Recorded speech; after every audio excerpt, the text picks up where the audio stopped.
Alam niyang kung tatayo siya roon at naghihintay kay Gaia, magtatanong sila ng mga nakakainis na tanong dahil kailangan niyang sabihin ang isang bagay para masiguro sila.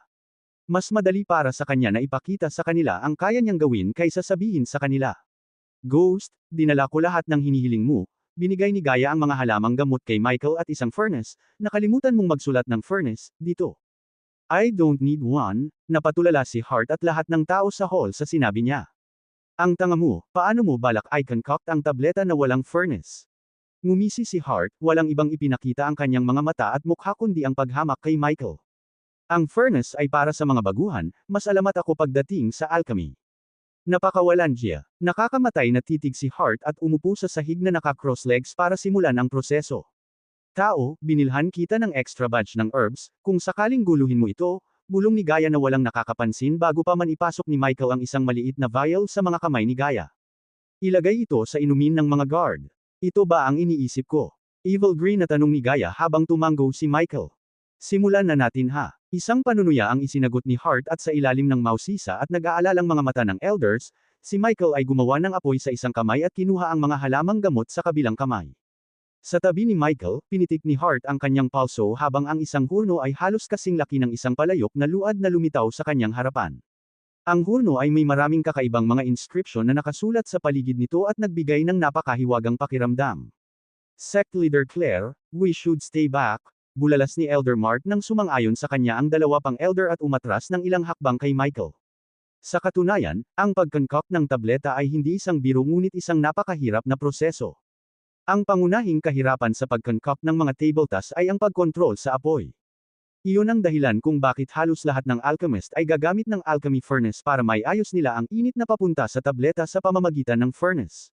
Gayunpaman, hindi na kailangan ni Michael ng furnace dahil napakatalino ng sistema sa pagkontrol sa apoy, kaya hanggang sa maabot niya ang 6-star level kung saan kailangan ng system na bumili siya ng legendary furnace at isang mythical fire kung gusto niyang gumawa ng legendary peel. Ang dahilan ng pag-address ng mga elder ay kung mawalan siya ng kontrol sa apoy, maaaring maging sanhi siya ng isang buong batch ng mga table tasks na masayang. O mas masahol pa, maaari niyang maging sanhi ng pagsabog ng pagan.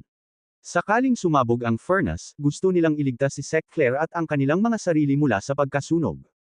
Kung ako sayo, ililigtas ko ang sarili ko sa kahihiyan at tatakas brat.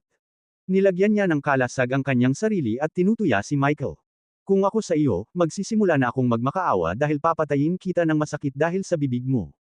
Tingnan natin kung sino ang pumatay. Sect Leader Claire, ilang pil ang kailangan mo? I can concoct 4 heart healing pills with these herbs. Oh, 4 is enough. Nabalot siya ng gulat nang halos hindi niya masabi ang mga salitang ito. Tumanggaw siya at may ginawa na halos himatayin ang lahat sa hall. Direkta niyang itinapon sa apoy ang lahat ng mga halamang gamot habang nililinis pa ni Hart ang unang halamang gamot ng may lubos na pag-iingat. Ang mga matatanda ay nawalan ng salita. Huwag sabihin sa akin na ang iyong proseso ng pagpino ng tableta ay ginagawa ng walang ingat. Ibinuhos mo lang ba ang mga sangkap sa hurno at umaasa para sa pinakamahusay? Kahit na hindi sila sinanay na mga alchemist, alam nila na ang bawat damo ay may iba't ibang temperatura kung saan ilalabas nila ang mga katangiang panggamot nito ngunit ang lahat ng nasa paligid niya ay natigilan. Mayroon ba talagang ganoong paraan? Ang pamamaraang ito ay matagal nang nawala at ngayon ay isang nawawalang sining.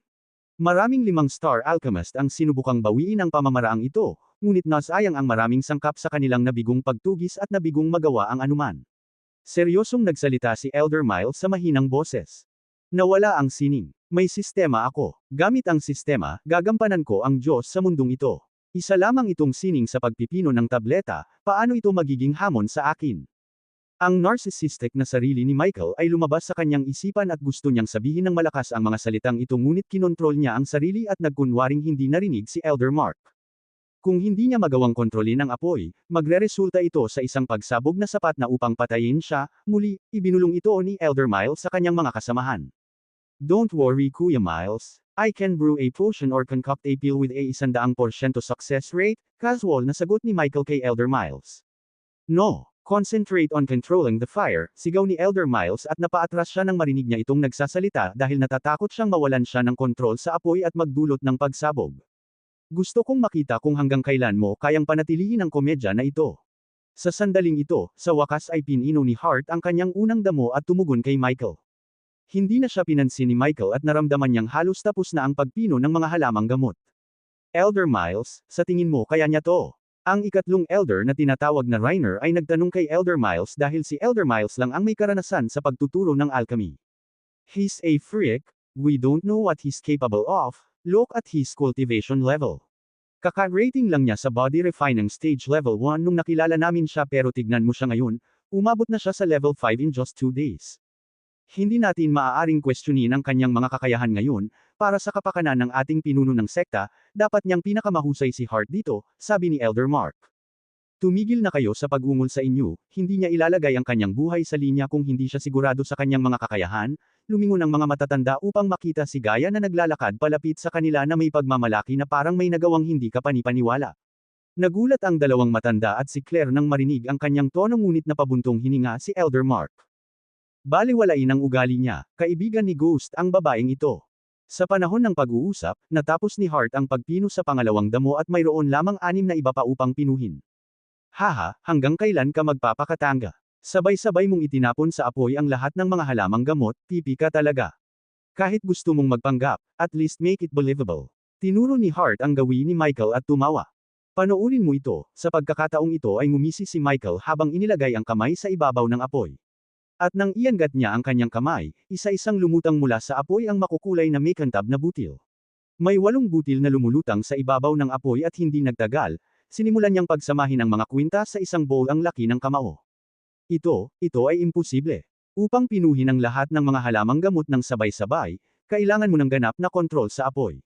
Ito ay ganap na imposible. Nawalan ng kulay ang mukha ni Hart at namutla. Akala niya ay mabibigo si Michael ngunit napino niya ang lahat ng 8 halamang gamot bago pa man mapino ni Hart ang 3 halamang gamot. Gayun din, ang mga butil na lumulutang sa ibabaw ng apoy ni Michael ay mas mikantab at mas dalisay kaysa sa 2 butil na nasa harapan niya. Ding! Binabati kita sa host para sa matagumpay na pagiging isang badass. Ang reward ay 200 badass points. Ding! Binabati kita sa host para sa matagumpay na pagiging isang badass.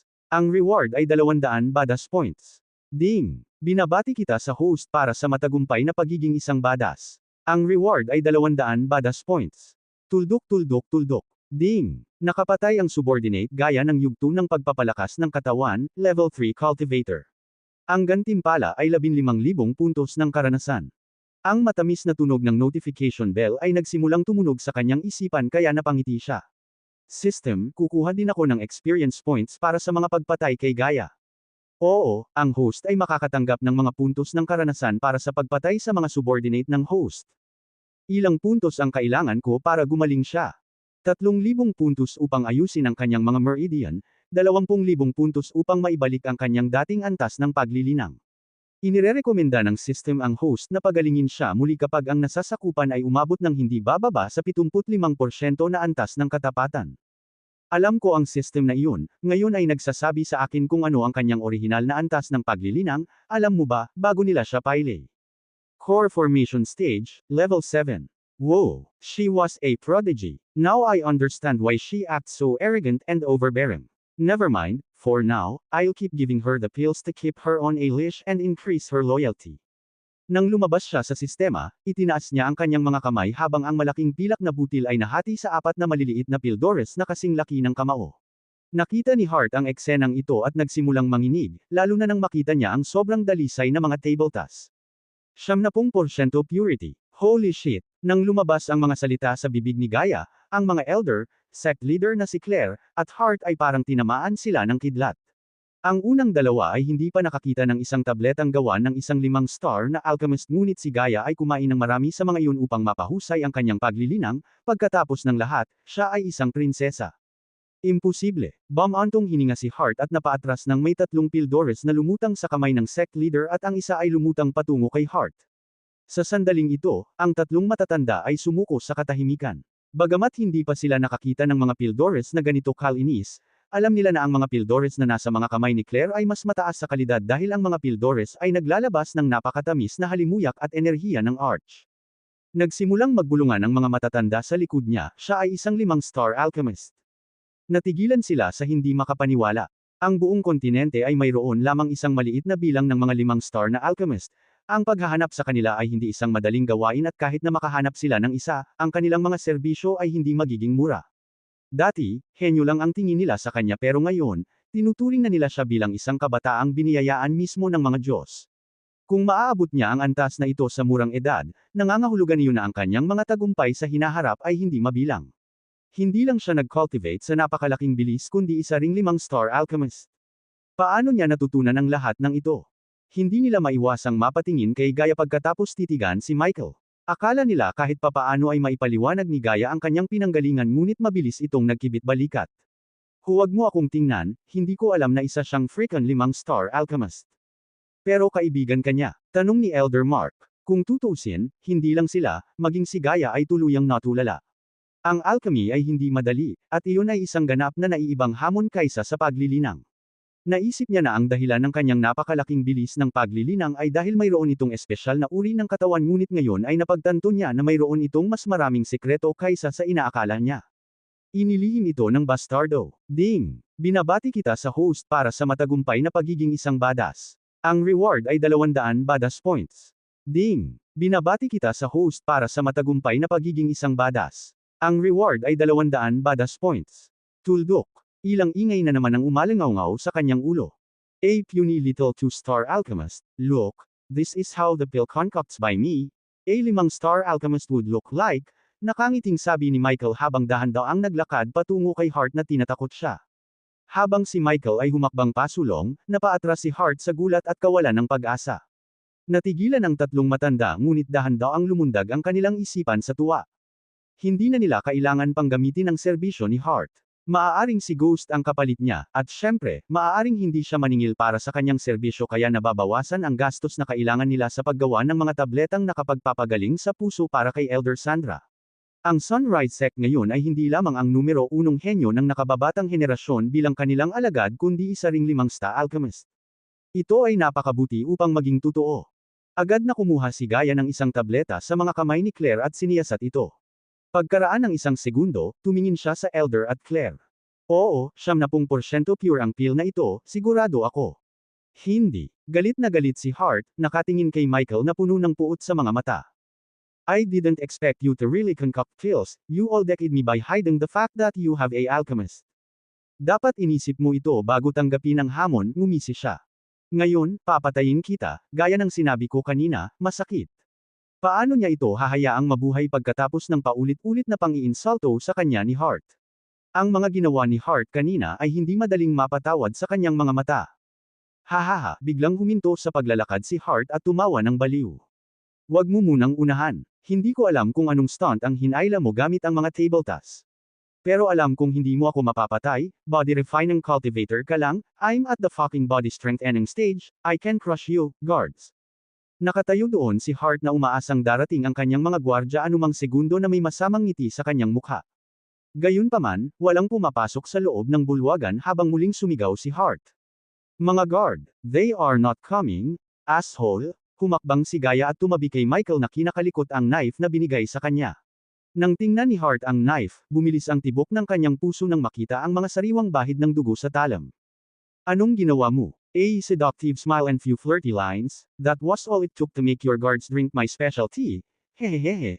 Ang maliit na vial na ibinigay ni Michael sa kanya bago siya nagsimulang mag-concoct ng pills ay ang natitirang paralyzing potion sa kanyang system storage. Dahil sa kanyang tumutugon na kalasag, hindi niya kailangang katakutin ang sinuman sa ilalim ng body strengthening stage level 2 ngunit ang mga gwardya na iyon ay nasa level 3 at 4 na may pananakot kay Michael kung lalabanan niya sila ng direkta. Kaya, ginamit ni Michael si Gaia para maparalisa sila at madaling mapatay. Bakit mo pinatay ang isang bantay? Tanong ni Michael kay Gaia, hindi pinansin saglit si Hart. Fucker tried to get all touchy, kaya sinaksak ko siya sa mukha matapos siyang maparalisa. Now dibs on killing this asshole. No, he's mine, Michael conjured the bolts of lightning as elders watched the scene dumbstruck. Lalo na, ang ginawa at sinusubukang gawin ni Gaia ay natigilan sila sa pag-iisip na siya ay isang mortal na babae, gayunpaman, sinusubukan niyang patayin si Hart mismo. Sumigaw si Hart at sinubukang mag-spell bago siya sabog ng hangin sa labas. Ghost wait. Mabilis na humakbang ang sect leader na si Claire at sinubukang pigilan siya sa pagpatay kay Hart. Magkita tayo, tao. Nang makitang huminto si Michael sa kanyang mga hakbang, tumawa si Gaia at tumakbo palabas na puno ng pananabik na patayin si Hart bago siya nagpakatatag at gumawa ng panibagong spell. Huwag kang lalapit ng umiyak sa akin kapag sinipa ka niya, sigaw ni Michael sa tumatakbong figure ni Gaia at hindi napigil ang matawa nang makita ang pagkahumaling ng ahas na patayin si Hart. Ghost, bitawan mo siya, huwag mo siyang patayin. Hindi, Sect Leader Claire, kung hindi niya papatayin si Hart ngayon, babalik siya sa kanyang kaharian at magdadala ng mga reinforcement para mag-higanti, bulalas ni Elder Miles habang nakangiting tumango si Michael. Tama si Elder Miles, tsaka, sinabi ko sa kanya na papatayin ko siya kapag nabigo siya, kailangan kong tuparin ang aking salita, Sect Leader. Ngayon kung patawarin mo ako, mayroon akong isang alchemist na papatayin, tulad ng sinabi niya, tumakbo siya sa labas upang patayin si Hart bago siya tumakas mula sa Gaia na walang kakayahang manglamlam.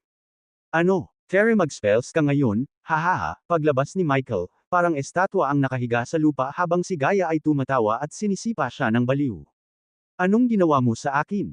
Anong nangyari sa kanya? Mukhang nataranta ang mga matatanda at si Claire nang makita ang matigas na katawan ng mga gwardya at ni Hart. Sa pamamagitan ng pagtingin sa berdeng sa talam sa mga kamay ni Gaia, napagtanto niya na pinahiran nito ang talam ng nakakaparalisadong lason at tinaga si Hart, kaya't siya ay paralisado. Itigil ang paglalaro sa biktima. Bitawan mo ako. Ignisha, habang naglalakad patungo kay Hart, nagpadala si Michael ng ilang kidlat sa mga gwardya at agad silang napatay. Ding! Congrats sa host para sa pagpatay sa isang body strength ending stage, level 3 cultivator. Ang reward ay 15,000 experience points pati na rin ang 200 badass points. Ding! Congrats sa host para sa pagpatay sa isang body strength ending stage, level 4 cultivator. Ang reward ay 20,000 experience points pati na rin ang 200 badass points. Ding! Congrats sa host para sa pagpatay sa isang body strength ending stage, level 3 cultivator. Ang reward ay 15,000 experience points pati na rin ang 200 badass points. Ding! Binabati kita sa host para sa matagumpay na pagiging isang badass. Ang reward ay 200 badass points. Ding! Binabati kita sa host para sa matagumpay na pagiging isang badass. Ang reward ay 200 badass points. Ding! Binabati kita sa host para sa matagumpay na pagiging isang badass. Ang reward ay 200 badass points. Nawala ang galit sa mga mata ni Hart at bumalot ang takot sa kanyang puso matapos makita ang mga uling na katawan ng kanyang makapangyarihang mga gwardya. Tinawag mo akong retard, idiot, at trash. May itsura ba ako sa iyo?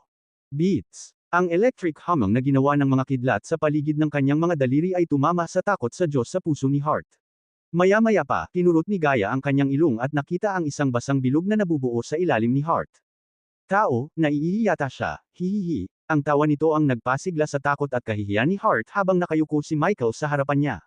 Pagkatapos ay pinasadahan niya ng daliri ang mukha ni Hart. Diddle, we are so, lumakas ang tindi ng kidlat nang maramdaman ni Hart ang pag-init ng kanyang mukha. Umalangaw-ngaw sa kabundukan ng sigaw ni Hart at bigla itong napatigil. Ding! Binabati kita sa host para sa pagpatay sa isang yugto ng body strength eneng, level 2 cultivator. Ang reward ay 15,000 experience points pati na rin ang 300 badass points. Patay na siya. Mabilis lang. Sinipa ni Gaia ang katawan ni Hart at sinabing, ang dahilan ng pagkamatay ni Hart ay hindi dahil sa kidlat kundi sa matinding paghihirap at takot na nagpatigil sa kanyang puso. Sa pagtingin sa eksena, ang mga matatanda at si Claire ay nanginginig sa takot. Ang kaakit-akit na cool na bata ay tila isang diablo sa isang segundo ang nakalipas. Hindi lang niya pinatay si Hart ngunit talagang pinahirapan siya hanggang mamatay. Ang higit na natakot sa kanila ay ang katotohanan na tila hindi siya nag-enjoy o nagsisisi sa pagpatay kay Hart ngunit sa halip, siya ay naging cool at kalmado kapag pumatay ng mga tao. Isang bagay iyon sa kanila, pinatay niya ang napakaraming tao to the point na ang pagpatay ay naging parang paghinga sa kanya. Use this to dispose of the bodies. Kinuha ni Michael ang highly flammable liquid na binili niya sa system at iniabot kay Gaia. And don't forget to take their space rings if they have one, don't call Jack this time, aniya at ibinaling ang tingin sa takot na matatanda at kay Claire. Sect Leader Claire, Elders, iyong mga heart healing pills, sino ang nangangailangan nito? Biglang lumitaw ang lungkot sa mga mata ni Claire nang magtanong ito. She then sighed.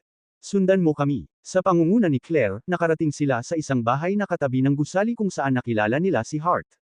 Iginalang sila ng dalawang babae at lalaki na nakauniporme na kulay kahel nang dumating sila. Sa loob ng bahay, dinala siya sa isang silid na tila malinis at maayos. Isa pa, nakaamoy agad siya ng malakas na amoy na panggamot. Nakapagtataka sa gitna ng silid, si Elder Sandra ay nahiga sa kama, walang malay at talagang namumutla. Naramdaman niya kaagad na hindi ito sanhi ng pinsala kundi isang nakamamatay na sakit tulad ng cancer.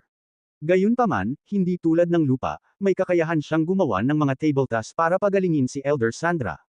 Gaano na ba siya katagal? The last time I saw her, she was fine. Umupo siya sa tabi ni Elder Sandra sa kama at pinagmasdan ang kalagayan nito. Ganito siya sa nakalipas na 3 taon, gagaling lang siya kapag umiinom siya ng healing pill pero nitong mga nakaraang araw ay hindi na gumana ang healing pills. Kaya nga gusto namin siyang bigyan ng heart healing pills, may katuturan ng mga salita ni Claire dahil ang heart pills ay mas mabisa sa pagpapagaling ng terminal na sakit na tulad nito kaysa sa normal na healing pills. Bagaman tama ang pagbibigay mo sa kanya ng healing pills, pinipigilan lang nitong kumalat ang sakit sa buong katawan niya, hindi para gumaling siya.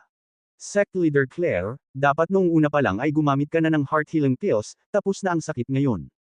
Maaari pa natin siyang gamutin di ba? Si Claire ay hindi kumikilos tulad ng isang leader ng sekta sa sandaling ito ngunit siya ay tila isang walang magawan na mahinang batang babae na nag-aalala tungkol sa isang ina tulad ni Sandra. Hindi natin siya mapapagaling ng heart healing pills, huli na ang lahat, pwede nating pabagalin ang sakit. No. It can't be, nagsimula nang tumulo ang mga luha sa mga mata ni Claire habang mukhang nag-aalala at nabigla ang mga matatanda. Sect Leader Claire, huwag kang umiyak, sabi ko hindi natin siya mapapagaling gamit ang heart healing pills pero pwede tayong gumamit ng ibang potion para tuluyang gumaling si Elder Sandra. Talaga, mabilis niyang pinunasan ang mga luhang palm attack at natutuwang nagtanong. Oo, kaya kung magtimpla ng Gayuma, walang problema pero mahirap makuha ang mga kinakailangang halamang gamot at sangkap. Hintayin natin ang aking kaibigan, alam niya kung saan tayo makakabili at magkano ang mga presyo. Ako ba ang tinutukoy mo? Napapanahong pumasok si Gaia sa eksena at napahinto ang kanyang mga hakbang nang makita niya ang maputlang katawan ni Elder Sandra. Mukhang hindi siya maganda, anong nangyari sa kanya? Black Bite, ito ang terminolohiya na ginamit nila sa mundong ito para sa cancer at nang marinig niya ang pangalan, tumaas ang kanyang mga kilay. Ngayon bago ka magsabi, sabihin mo sa akin kung saan natin mabibili ang mga ito at magkano ang aabutin natin. Mabilis niyang isinulat ang lahat ng kailangan niya para makapagtimpla ng Gayuma na makapagpapagaling kay Elder Sandra. I've never heard of a pill or a potion that could cure black bite, nagkibit balikat si Gaia habang nakatingin kay Michael ang mga matatanda at si Claire. Iyon ay dahil walang nakakaalam tungkol sa potion na ito maliban sa akin.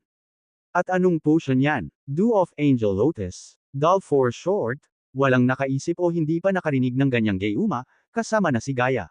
Kaya't hindi nila maaaring tanggihan o kumpirmahin ang pagkakaroon ng naturang Gayuma. Petals of Green Rose, A Tooth of a Wyvern, Siren's Blood, Virgin Dew, habang binabasa niya ang mga item sa listahan, lalo siyang nabigla.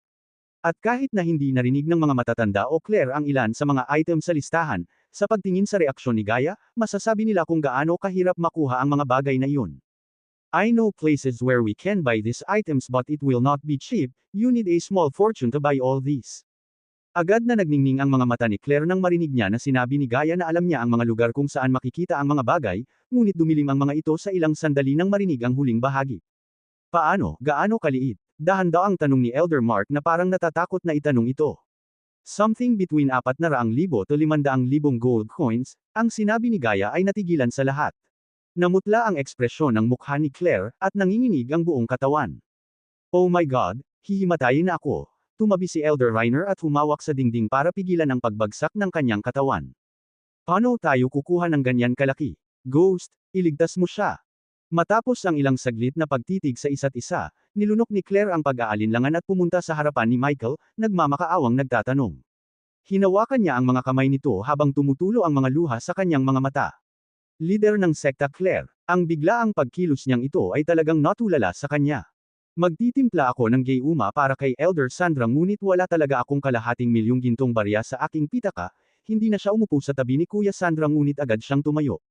Hindi pa rin binibitawan ni Claire ang kanyang mga kamay habang ang mga matatanda ay lumapit din sa kanya at pinalibutan siya. Sect Leader Claire, hindi natin maasahan na may dala siyang 500,000 gold coins. Kahit na mayroon siya, hindi natin pwedeng hilingin sa kanya na ibigay ito sa atin. Maaari tayong humingi ng pautang kay King Bridia.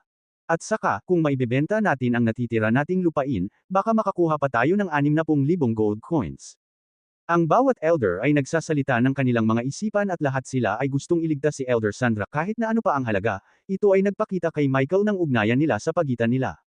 Gayunpaman, wala siyang kalahating milyong gintong barya para bilhin ang mga bagay at kahit na mayroon siya, hindi itatapon ni Michael ang kanyang pitaka para sa kanila.